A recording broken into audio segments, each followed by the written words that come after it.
the art of war, knowing how to turn the tables on your enemies is crucial. Remember, when you eat from the enemy's supplies, 1 bowl for them equals 20 for you.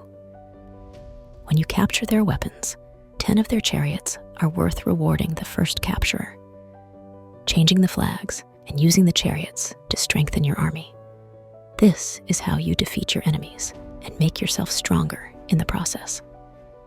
So, when you kill an enemy, let anger be your driving force.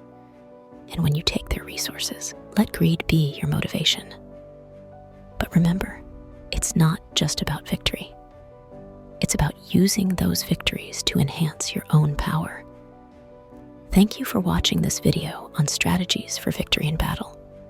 Don't forget to subscribe to our channel for more insights on tactics and warfare throughout history.